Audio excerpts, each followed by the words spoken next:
Hi hello friends, welcome to Janasena TV Karnataka. ನಾನು ಇವತ್ತು ಯಾವ ವಿಚಾರದ ಬಗ್ಗೆ ಮಾತಾಡಕ್ಕೆ ಹೊರಟಿದ್ದೀನಿ ಅಂತ ನಿಮಗೆ ಗೊತ್ತಾ ಸ್ನೇಹಿತರೆ? ಅದೇ ಕಪ್ಪು ಬಂಗಾರ. ಕಪ್ಪು ಬಂಗಾರನ ಎಲ್ಲೂ ಕೇಳೇ ಇಲ್ವಲ್ಲ ಅಂತ ಯೋಚನೆ ಮಾಡ್ತಾ ಇದ್ದೀರಾ?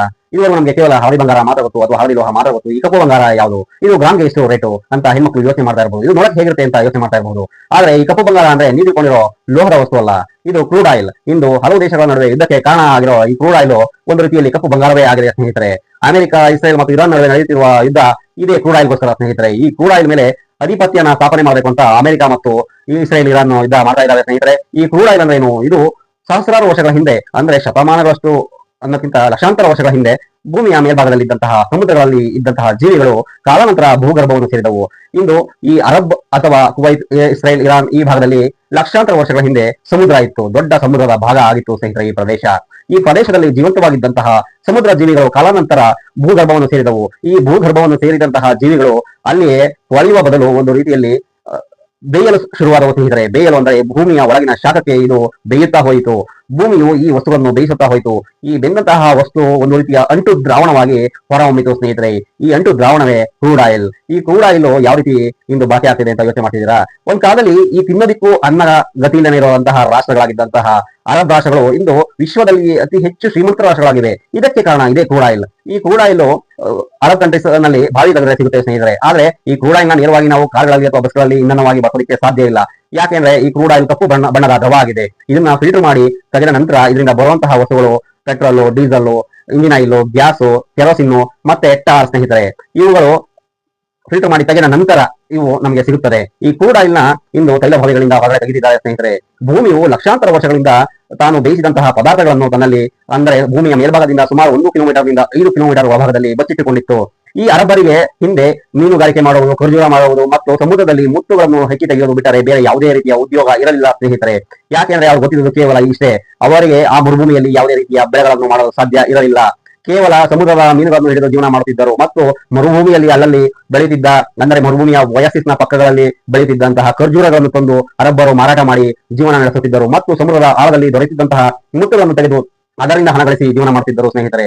ಅಂದು ಈ ಅರಬ್ ರಾಷ್ಟ್ರಗಳು ತುಂಬಾ ಅಂಧಕಾರದಲ್ಲಿದ್ದವು. ಆದರೆ ಅವರಿಗೆ ಗೊತ್ತಿಲ್ಲದಂತೆ ಹಲವು ಲಕ್ಷಾಂತರ ವರ್ಷಗಳಿಂದ ತಮ್ಮ ಭೂಮಿಯ ಒಳಭಾಗದಲ್ಲಿದ್ದ ಬಂಗಾರವನ್ನು ಕಣ್ಣಿಗೆ ಬಿತ್ತು. ಅದೇ ಕ್ರೂಡ್ ಆಯಿಲ್. ಈ ಕ್ರೂಡ್ ಆಯಿಲ್ ಭೂಮಿಯ ಒಳಭಾಗದಿಂದ ಹೊರಕ್ಕೆ ಚಿಮ್ಮುತ್ತಿತ್ತು. ಅಂದು ಅವರು ಇದನ್ನು ಕೇವಲ ಒಂದು ದೀಪಕ್ಕೆ ಅಥವಾ ದೀಪವನ್ನು ಉರಿಸಲು ರಾತ್ರಿಯ ವೇಳೆಯಲ್ಲಿ ಇಂಧನವಾಗಿ ಬಳಸುತ್ತಿದ್ದರು ಸ್ನೇಹಿತರೆ. ಮತ್ತು ಹಡಗುಗಳು ಮತ್ತು ಅರಮನೆಗಳು ಇವುಗಳು ಹಾಳಾಗದಂತೆ ಈ ಕ್ರೂಡ್ ಆಯಿಲ್ ಅನ್ನು ಲೇಪನ ಮಾಡುತ್ತಿದ್ದರು. ಹಡಗುಗಳ ಹೊರಭಾಗ ಅಥವಾ ಹಡಗುಗಳ ಗೋಡೆಗಳಿಗೆ ಮತ್ತು ಅರಮನೆಯ ಗೋಡೆಗಳಿಗೆ ಈ ಕ್ರೂಡ್ ಆಯಿಲ್ ಅನ್ನು ಲೇಪನ ಮಾಡುತ್ತಿದ್ದರು ಸ್ನೇಹಿತರೆ. ಈ ಲೇಪನ ಎಷ್ಟು ಬಿಗಿಯಾಗಿತ್ತು ಅಂದ್ರೆ ಯಾವುದೇ ಮಳೆ ಬರಲಿ ಏನೇ ಆಗ್ಲಿ ಈ ಗೋಡೆಗಳು ಹಾಳಾಗುತ್ತಿರಲಿಲ್ಲ. ಸಮುದ್ರಕ್ಕೆ ಹಡಗುಗಳು ಇಳಿದ್ರು ಕೂಡ ಒಂದೇ ಒಂದು ತೊಟ್ಟು ನೀರು ಹಡಗಿನ ಒಳಗೆ ಹೋಗದಂತೆ ಈ ಕ್ರೂಡ್ ಆಯಿಲ್ ಸಹಕರಿಸುತ್ತಿತ್ತು ಸ್ನೇಹಿತರೆ. ಹಾಗಾಗಿ ಇದನ್ನ ಕೇವಲ ಅಂದು ಈ ಭಾಗ್ಯಕ್ಕಾಗಿ ಮಾತ್ರ ಬಳಸುತ್ತಿದ್ದರು. ಕಾಲ ನಂತರ ಅಂದ್ರೆ 1859 ನಂತರ ಈ ಕ್ರೂಡ್ ಆಯಿಲ್ ನ ಸಂಸ್ಕರಣೆ ಶುರುವಾಯಿತು. ಅಂದು ಈ ಕ್ರೂಡ್ ಆಯಿಲ್ ನಿಂದ ಹಲವು ರೀತಿಯಲ್ಲಿ ಪ್ರಯೋಗಗಳು ನಡೆದು ಮೊದಲನೇ ಬಾರಿಗೆ ಇದರಿಂದ ಪೆಟ್ರೋಲ್ ಅನ್ನು ಮತ್ತು ಕೆರೋಸಿನ್ ಅನ್ನು ಮತ್ತು ಇತರೆ ಹಲವು ಉತ್ಪನ್ನಗಳನ್ನು ತೆಗೆಯಲು ಶುರು ಮಾಡಿದರು. ಈ ಕ್ರೂಡ್ ಆಯಿಲ್ ನ ಸಂಸ್ಕರಣಾ ಘಟಕಗಳಲ್ಲಿ ಸುಮಾರು 400 ಡಿಗ್ರಿ ಸೆಂಟಿಗ್ರೇಡ್ ಉಷ್ಣಾಂಶದಲ್ಲಿ ಬೇಯಿಸುತ್ತಾ ಹೋಗಬೇಕು, ಅಂದ್ರೆ ಕಾಯಿಸುತ್ತಾ ಹೋಗಬೇಕು ಸ್ನೇಹಿತರೆ.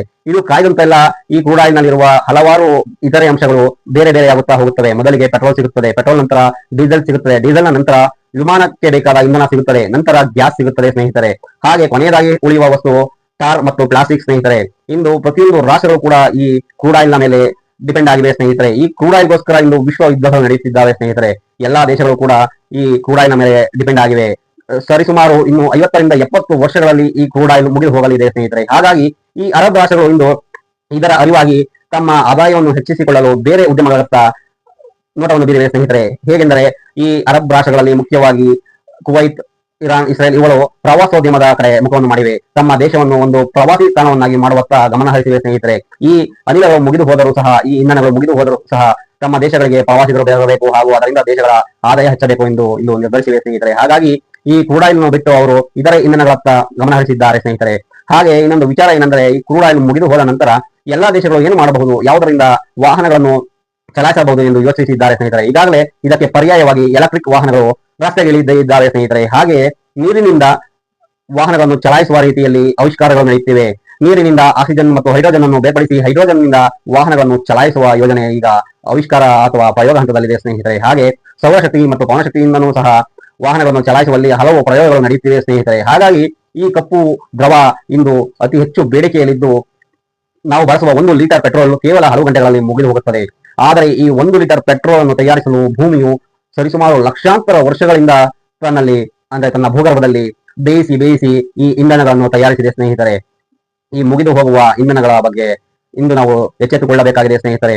ನಾವು ಮುಂದಿನ ತಲೆಮಾರಿಗೆ ಈ ಇಂಧನಗಳು ಹಾಳಾಗದಂತೆ ರಕ್ಷಿಸಬೇಕಾಗಿದೆ ಸ್ನೇಹಿತರೆ. ಮುಂದೊಂದು ದಿನ ಈ ಪೆಟ್ರೋಲ್ ಅಥವಾ ಡೀಸೆಲ್ ನಿಂದ ವಾಹನಗಳು ಚಲಿಸುತ್ತಿದ್ದವು ಎಂದರೆ ಮುಂದಿನ ತಲೆಮಾರಿನಲ್ಲಿ ಇದು ನಗೆಪಾಟಲಿಗೆ ಈಡಾಗಬಹುದು ಸ್ನೇಹಿತರೆ. ಏಕೆಂದರೆ ಅಂದಿಗೆ ಎಲೆಕ್ಟ್ರಿಕ್ ವಾಹನಗಳು, ಸೌರಶಕ್ತಿಯ ವಾಹನಗಳು ಅಥವಾ ಹೈಡ್ರೋಜನ್ ನಿಂದ ಚಲಿಸುವ ವಾಹನಗಳು ಚಲಾವಣೆಯಲ್ಲಿರುತ್ತವೆ ಸ್ನೇಹಿತರೆ. ನಾವು ಇಂದು ಬಳಸುತ್ತಿರುವ ಪೆಟ್ರೋಲ್ನ ವಾಹನಗಳು ಅಥವಾ ಡೀಸೆಲ್ನ ವಾಹನಗಳನ್ನು ನಾವು ಕೇವಲ ಮುಂದೆ ಮ್ಯೂಸಿಯಂ ನಲ್ಲಿ ನೋಡಬೇಕಾಗುತ್ತದೆ ಸ್ನೇಹಿತರೆ.